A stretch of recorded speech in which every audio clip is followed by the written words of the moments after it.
The sun burned high above the alien world of Tryon 6, casting long shadows over the crowded market square.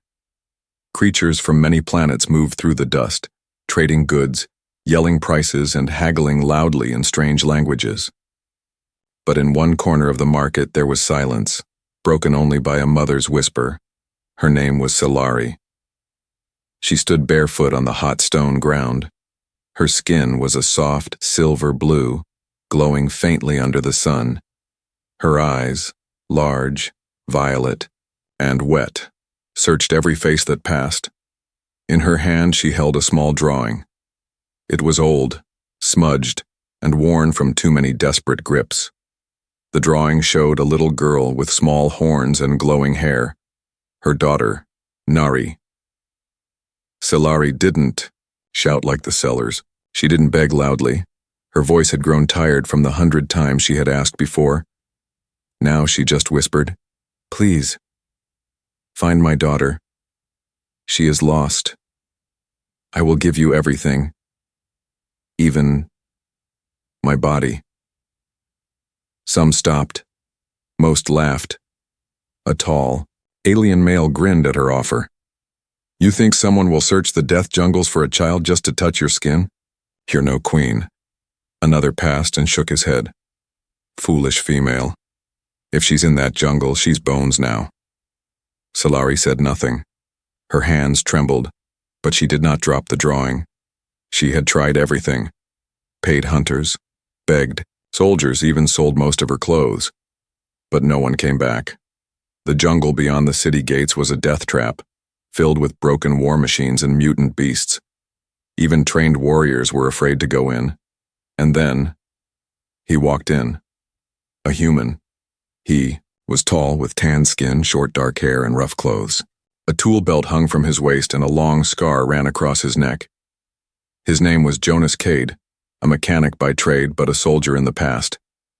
He had just landed for spare parts and water. He wasn't looking for trouble. But then he saw Solari. He stopped walking. Something about her, the way she stood there, defeated but still strong, made him pause. He didn't laugh. He didn't sneer. He looked at the drawing in her hand. "That your daughter?" he asked, voice low. Solari turned, slowly. "Yes. Her name is Nari. She's 6 years old. Small horns. Bright blue eyes. She disappeared 3 days ago near the southern edge." Jonas looked at the drawing again. Then at her. Then at the jungle wall in the far distance. Dark, thick, and humming with danger. "Why would someone take her there?" he asked. Solari shook her head. "She's not taken. I think she wandered off during market hours. She doesn't know the danger. She's just a child." She looked up into his eyes, her voice breaking. "I have nothing left to offer except myself. My body. My nights. Just, please bring her back." Jonas blinked. He didn't speak for a long moment. Then he said softly, "Keep your offer." "I don't need that." Solari looked confused. "Then, why help?"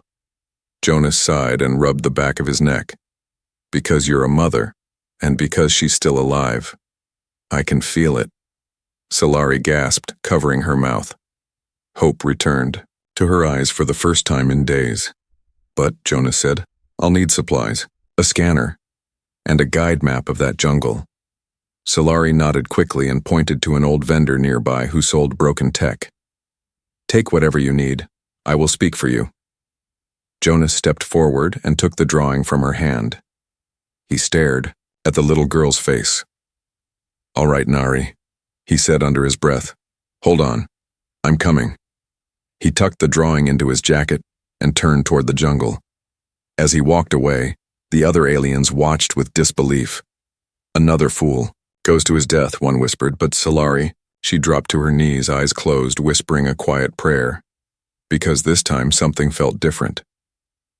The jungle wall rose high before Jonas, thick and wild, like a living monster. Vines hung like arms, the trees so close they blocked out the sunlight. Strange sounds echoed from within, clicks, growls, and mechanical whirs. It was not just a jungle. It was a graveyard of war, full of deadly machines and failed rescue attempts. Jonas stood at the edge, staring into the darkness. Behind him, the city was still alive with laughter, trade, and music. But none of that mattered now. He adjusted the B strap on his shoulder. He had taken only the basics: water, a pulse knife, a damaged scanner, and a small pack of field rations. He carried Solari's drawing folded inside his shirt. That little girl's eyes looked up at him every time he opened the map. "All right," he said to himself, stepping into the trees. "Let's find you, kid." The moment he crossed the jungle line, the temperature dropped. The air became wet, thick with fog and the scent of decay. Strange blue vines moved slowly when he passed, like they were tasting the air. Giant metal husks, old war drones, lay broken among the roots, covered in moss and red plant growth. Jonas moved quietly. He knew how to walk without making sound. It came from years of surviving battlefields where noise meant death. But this was worse. Here, even silence felt dangerous. His scanner blinked but didn't show life. It was too old, the signal too weak. Still, he kept it open. He knelt and checked the dirt, and there it was, a small footprint. Too small for an adult. Just the size of a child. Jonas's heart jumped. "She's been here," he whispered. He followed the trail slowly. The prints were scattered like the child had been running. Broken branches, crushed leaves, and something more. A pink cloth caught on a thorn. He pulled it free. It smelled like flowers. "Nari," he said softly. "You're close. Stay strong." Suddenly, a sharp sound tore through the jungle. A loud mechanical click, click, click. Jonas froze. He knew that sound. A war drone. Active. It hadn't died with the others. He dropped to the ground, crawling behind a thick root. Slowly, he peeked over. Through the trees, a three-legged drone stood tall, its eye glowing red, scanning the area. It was rusted but still alive. Dangerous. Jonas held his breath. He reached for a rock and tossed it far to his left. The drone turned instantly, moving toward the sound. The moment it left his path, Jonas stood and moved fast, quiet but fast, deeper into the jungle. His heart pounded, and sweat ran down his back, but he didn't stop. He had one mission now: find the girl. Nothing else mattered. After 2 more hours of walking, the jungle opened slightly. In the center of the clearing, a broken drop pod lay tilted on its side. Smoke still came from its vents, and nearby a circle of disturbed dirt showed signs of struggle. He moved closer and saw it. A small food packet. Opened, half-eaten. Jonas knelt and checked the ground again. Little hands had touched this. There were marks of tiny knees in the mud, and next to it, a crude drawing on a flat rock. A stick figure holding hands with a taller figure. It was her. She was alive. And waiting. But before he could smile, a sharp pain burst through his leg. Snap. He looked down and saw the metal clamp around his ankle, rusted but strong. A hidden trap buried beneath leaves. He cried out and dropped to the ground. The pain was blinding. He gritted his teeth and reached for the clamp. Blood spilled onto the dirt. He tried to pry it open with his knife, but it was old tech, designed to hold, not kill. His hands shook as he forced it open. Finally, with a scream, he freed himself. Breathing hard, he wrapped the wound and stood limping. But then, a sound, a whisper. He turned his head slowly. A small pair of glowing blue eyes stared at him from the bushes. Nari, covered in mud, eyes wide with fear, her tiny body shaking. Jonas didn't move. "Nari," he said softly. "It's okay. Your mother sent me. I'm here to take you home." She didn't answer. She just stared. And then, slowly, she stepped back into the darkness. "Wait!" Jonas shouted, trying to follow. but he collapsed from pain, falling face first into the dirt. When he looked up, she was gone again. Jonas lay in the mud, the pain from the trap still burning in his leg. The jungle around him was quiet again, but not peaceful.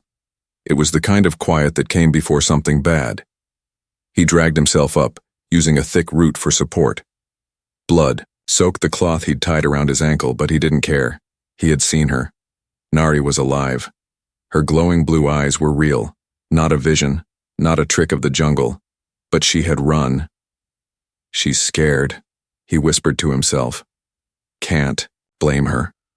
He moved slowly now, limping, following the small footprints she had left behind. They weaved through bushes, over logs, and around twisted trees. She was fast but small. He could still track her.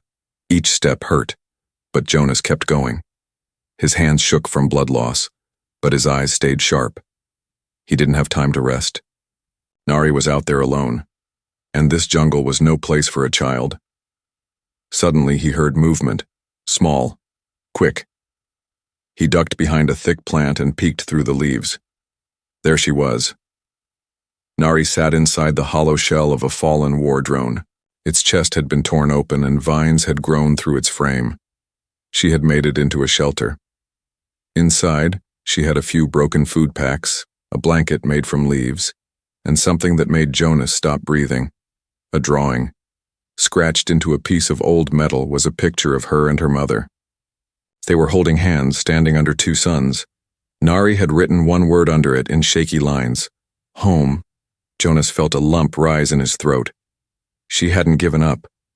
He stepped out slowly, hands raised. Nari, he called softly. Don't be afraid, I'm here to help you. She snapped her head toward him, eyes wide. She stood fast, ready to run again. He held his hands higher. I'm a friend. Your mother sent me. Silari. She's waiting for you. The name made her pause. You. No, Mama, she whispered. Her voice was small, like wind through dry leaves. Jonas nodded. Yes, she gave me your picture. She misses you. He slowly reached into his jacket and pulled out the folded drawing. He held it up. Nari stepped forward, just a little. Her eyes locked on the drawing, then she looked at his leg. You're hurt. Jonas smiled through the pain. A little trap got me, but I'm okay. Nari bit her lip. Her small hand shook. Jonas took a slow step forward, but then, snap. The ground beneath Nari gave way. A net shot up from the soil, ropes made from strong, old tech vines. Nari screamed as she was pulled into the air, struggling like a caught animal. No! Jonas shouted, rushing forward. He ignored the pain, dragging himself toward her. She cried, twisting in the net, claws scratching at the cords. Jonas reached the tree and saw the old trap trigger buried in roots. He pulled out his pulse knife and slashed the thick rope holding the net up. The whole thing dropped. Nari hit the ground hard but scrambled to her knees. Jonas threw the net off her. It's okay. It's okay, he said, trying to calm her. But she hissed like a frightened animal and bit his hand. He didn't pull away. He just stayed still. I'm not angry, he said gently. You're scared. I know. She stopped. Her small hands gripped his wrist. You didn't hit me, she whispered. Jonas looked into her eyes. Why would I? You're just a little girl trying to survive. She stared at him for a long time. Then, slowly, she leaned forward and pressed her forehead against his. It was a silent sign among her kind. Trust. He wrapped his arms around her, gently this time, like a father would. She didn't pull away. I've got you now, he whispered. Let's go home. But just as he stood carrying her in his arms, he heard a sound behind him, a low mechanical growl. He turned his head and froze. A patrol bot, fully active, red eyes glowing, weapons online, and it had seen them. The red light locked on Jonas. It scanned him. Then it scanned Nari. The old warbot's body creaked, gears whining as its shoulder weapon powered up with a sharp hum. Jonas's breath caught in his throat. Run! That was his only thought. But he couldn't run, not well. His leg was torn. His body was weak. and Nari was in his arms. Still, he turned and moved. Through thick roots, over broken metal bones, between the twisted trees. Behind him, the bot moved fast, its heavy legs crashing through the jungle. Every second, the buzzing grew louder. He heard it fire.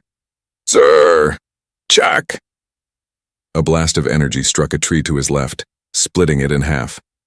Jonas ducked, using his shoulder to shield Nari. His back burned, hit by falling branches, but he didn't stop. The child trembled in his arms. Her small hands gripped his torn shirt. Don't let me go, she whispered.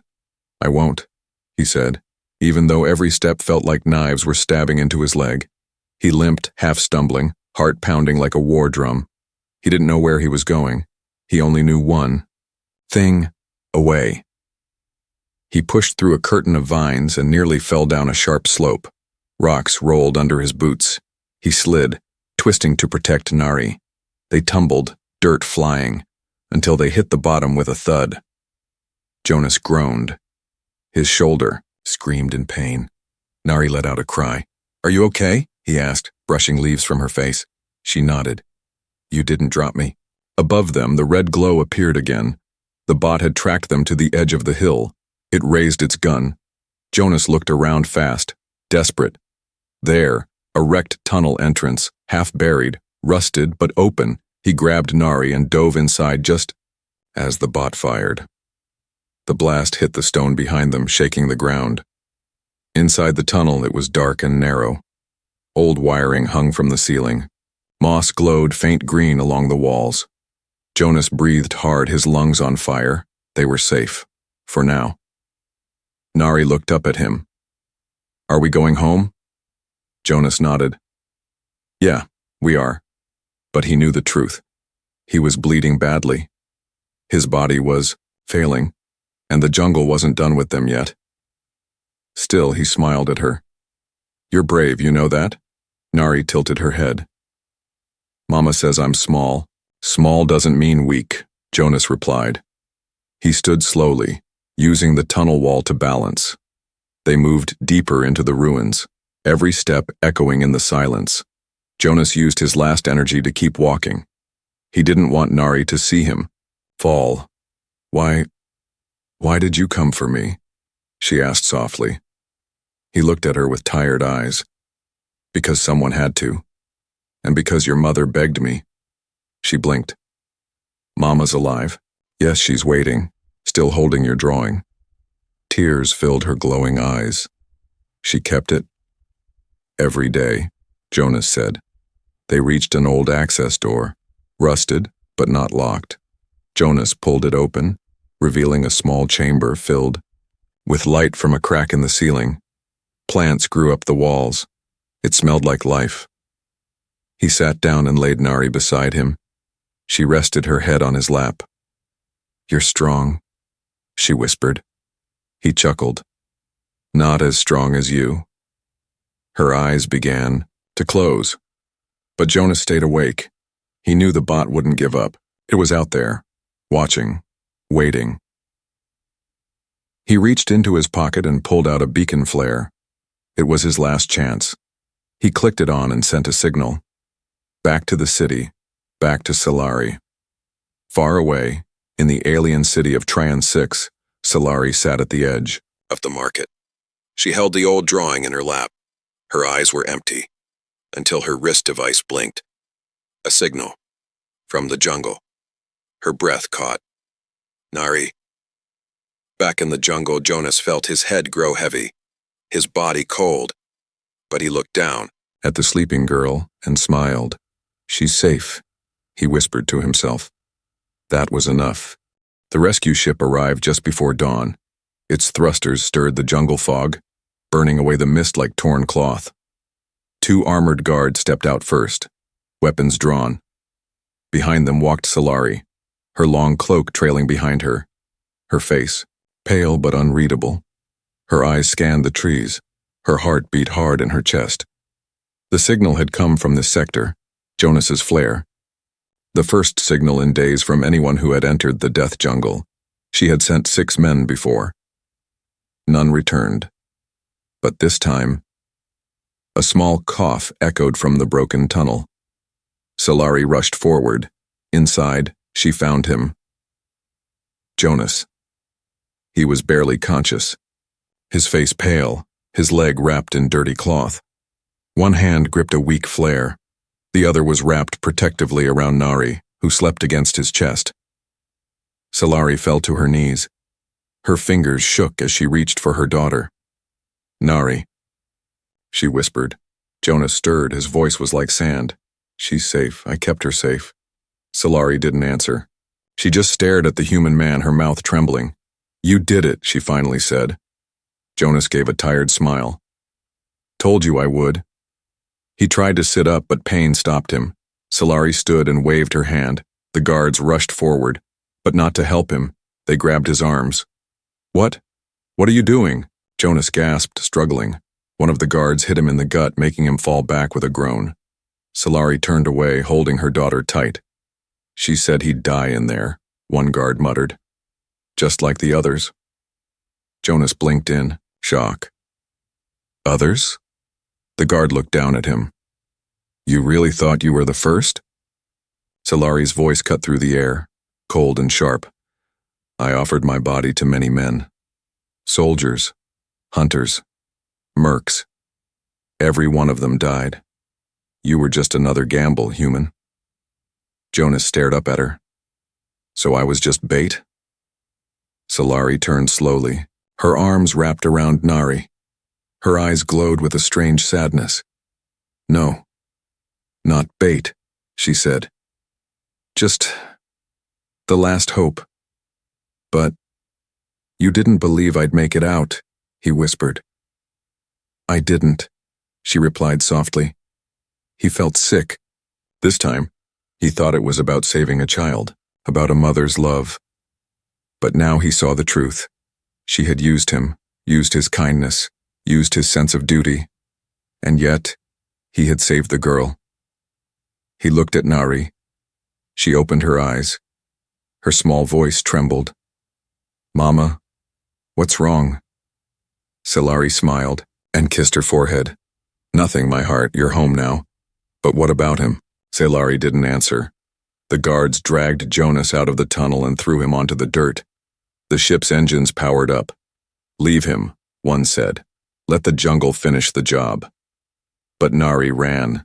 She broke free of her mother's arms and ran back to Jonas, wrapping her arms around his chest. No, she cried. He's good. He saved me. Solari hesitated. For the first time, her face cracked. She stepped forward. Nari. The child looked up at her. You promised he would come back. You said if someone brought me home, you'd give him everything, Jonas groaned. I don't want anything, I just wanted her safe. Solari fell to her knees. She reached out and touched his face gently. I didn't believe a human would care. Not without a price. Jonas looked at her through pain-filled eyes. Maybe that's the difference between you and me. Solari bowed. Her head. Then slowly she turned to the guards. Take him to the ship, he gets medical. The guards looked confused, but I said, she snapped. He goes with us. They obeyed. Jonas closed his eyes as they lifted him. He didn't know if he was safe now, or if this was just another game. But as Nari held his hand tightly, one thing became clear. He wasn't alone anymore. Jonas woke up in a soft bed. For a second, he thought he was still dreaming, until the dull ache in his leg reminded him it was all real. Bandages covered his thigh and ribs. A soft light glowed from the ceiling. The room was quiet and clean, filled with soft smells of herbs and healing gels. He sat up slowly, gritting his teeth. Across the room sat Solari, her silver-blue skin glowing faintly in the low light. She didn't speak. She just watched him. He didn't say anything at first either. Then finally, he broke the silence. You didn't think I'd make it, did you? Solari lowered her head. No. And yet, Jonas said, trying to smile through the pain, here I am, breathing. Solari stood and walked toward him. She moved slowly like someone unsure of her next step. In her hands she held a small, silver cloth. She placed it on the table beside his bed. "I told you," she said softly, "that I would give myself to the one who returned my daughter." Jonas turned his head away. "Don't." She blinked. "What?" He looked at her now, eyes steady, voice low. "Don't do this. You don't want me?" "It's not about want," Jonas said. "It's about why." Solari frowned. "You earned the reward. You brought her back." "I didn't do it for a reward," he said. "I didn't bleed and limp through death traps to collect a body like it's a payment." Solari flinched at his words. Jonas leaned back against the pillow. "You offered yourself because you thought no one would care otherwise, because you thought no one would help just to help." She said nothing. He continued, "I'm not here to take. I'm here to remind you that not everything in this galaxy is for sale." Her hands trembled. "But I have nothing else to give." Jonas looked at her, softening. "You've already given me something." She stared at him, confused. He smiled faintly. "You trusted me with your daughter. That's more valuable than anything else." Solari's lips parted, but no words came.